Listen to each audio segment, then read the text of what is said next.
Assalomu alaykum azizlar. Mana keyingi videomizni olish boshladik. Xo'sh, mana O'zbekiston. Hop, o'yinni boshladik. Mana oxirgi ko'rsatkichlarimizda Turkmaniston, Qirg'iziston va Tojikistonni egallab olganmiz. Endigi navbat albatta bu Afg'onistonga keldi. Lekin hali ungacha biroz bor. Shu uchun xo'sh, hozirda bizda mavjud bo'lgan armiyani tarqatib yuboramiz. Sababi biz biroz hali iqtisodimizni kattartirib olmasak, afg'onlar bilan urusha olmaymiz. Mana bu yerdagi yangi o'rganmoqchi bo'lganlar, mana shu o'yinni yangi o'rganmoqchi bo'lganlar, ya'ni armiyaga ko'p miqdorda ta'minot kerak, ya'ni bu yerda ketadigan pullar, oziq-ovqat va shunga o'xshash narsalar juda ham ko'p miqdorda kerak bo'ladi. Shu uchun armiyani biroz kamaytirib turish biz uchun yaxshi variant hisoblanadi. Sabab hop, mana Tojikistonni rasmiy tarzda egallab olyapmiz va endi u rasman bizning tarkibimizga kiradi keyingi bosqichda. Hop, mana bu armiyani yo'qotganligimiz bizga mana ko'rishimiz mumkin bo'ladiki, har bir bosqichda 8286 tanga pul bermoqda. Ya'ni bizga pul ko'proq beradi. Ya'ni xo'sh, sarf xarajat armiyaga emas, davlatning g'aznasiga tushadi degan ma'noda tushunsak bo'ladi.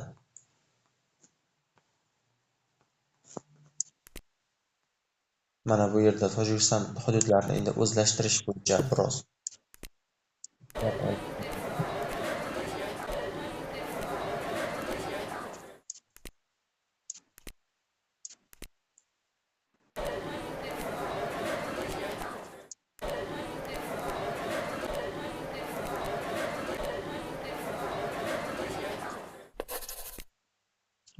siyosiy diplomatiyamizni qarab ko'radigan bo'lsak, nisbatan hozircha anchagina yaxshi siyosat olib borilmoqda chegaradosh va qo'shni bizga nisbatan yaqin bo'lgan davlatlar bilan.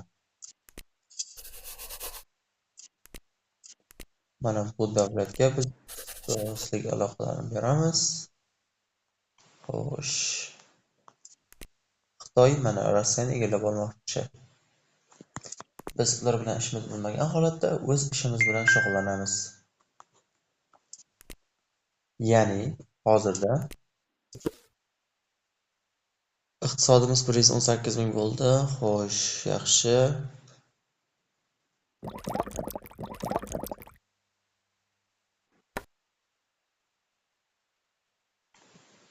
Bizga mana shunday belgilar kerak. Sabab tezroq rivojlanishimiz uchun. Endi ekonomiyamizga qaraydigan bo'lsak, bu atrofda mana Samarqand markaz bo'lib turmoqda. Xo'sh, Afg'onistonni 54 ming bo'lgani uchun bizlarda 118 ming. Ya'ni 2 barobar ko'p, lekin bizga bu yetmaydi. Ya'ni ahvolimiz biroz og'irlashib qolishi mumkin. Hujum qilish uchun, lekin himoya qilish uchun esa yetadi. Shu uchun bizning dastlabki maqsadimiz mana bu Afg'onistonni egallash uchun uning iqtisodidan 3 barobar ko'p bo'lishi kerak. Ya'ni bizga 165 ming bo'lishi kerak. Shu uchun dastlabki ishlarni boshlaymiz. Samarqandga investitsiya kiritamiz va qolgan davlatlarga ham shunaqa investitsiyalarni kiritib boramiz. Shunda tezroq ya'ni iqtisodimiz tezroq o'sadi. Va hozirgi menga beriladigan texnologiyalarni birinchi videomizda o'tgan. Bunday qilayotganlarimda agarda yangi obunachilarim bo'ladigan bo'lsa, bularni tushunmasligi mumkin. O'sha uchun birinchi videoni qarab ko'rishlariga tavsiya beraman.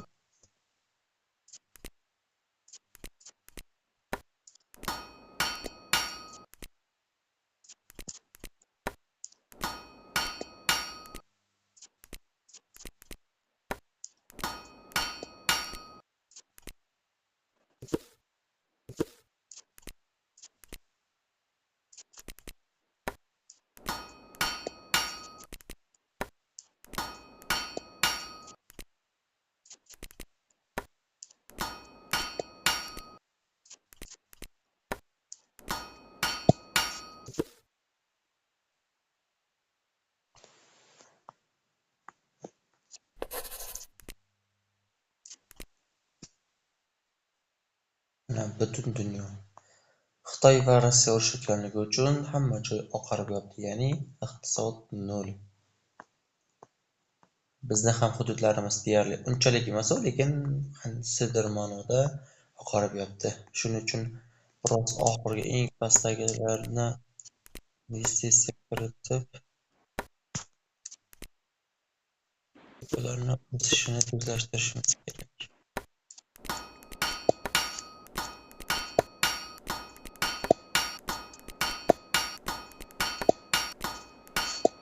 Yana asosiy bu yerda urushlar, janjallar qilishimiz uchun bizga kerak bo'ladigan eng muhim omillardan biri bu aholi.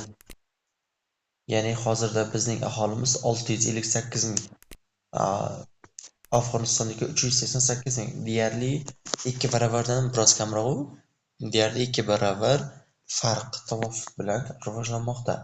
Lekin bizga qo'shni bo'lgan Qozog'iston egallashimiz uchun bizga Afg'onistonning kuchi kerak va iqtisodi ham. Xo'sh. Shunday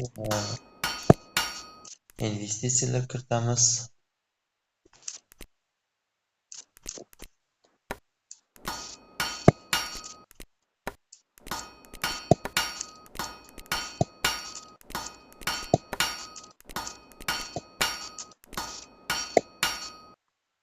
Agarda sizlar ham mana shu o'yinni o'ynaydigan bo'lsalar, sizlarga muhim tavsiya aholini ko'paytirishni maslahat beraman. Mana bu yerda qarang. Aholi mana birinchisida soliqlar yig'ilishi, ya'ni keyingisi goods, ya'ni aholining kayfiyati qanchalik yaxshi bo'ladigan bo'lsa, ko'payish sur'ati ham tez bo'ladi. Ya'ni men ko'payishni o'rtacha 20% qo'yib qo'yibman. Bu normal holat, ya'ni aholining juda ham tezlikda oshib ketishiga ko'p miqdorda pul ajratmasdan ondan o'rtacha normal holatdan biroz tezroq ketishi, ya'ni namoyon bo'lishini misol qilib olganman. Keyin esa research, ya'ni texnologik jarayonlarni izlanishlari. Hozir chiqadiganlari mana shu research orqali. Keyingisi investment, ya'ni investitsiya kiritish, iqtisodning rivojlanishi. O'rtacha hozir meniki 15% ko'rsatkich, ya'ni iqtisodim o'rtacha 40% ko'rsatkich bilan o'sishi kerak. Bu 40% endi ko'p tuyulishi mumkin, lekin o'yinning sxemasi bo'yicha shunaqaroq. Ya'ni biz o'sish sur'atimiz 40%. Va bu bilan hozirda biz dunyoda juda ham past o'rinlarda bo'lishimiz kerak. Adashmasam, xo'p, aholi soni bo'yicha hozirda O'zbekiston 31-o'rinda ekanmiz.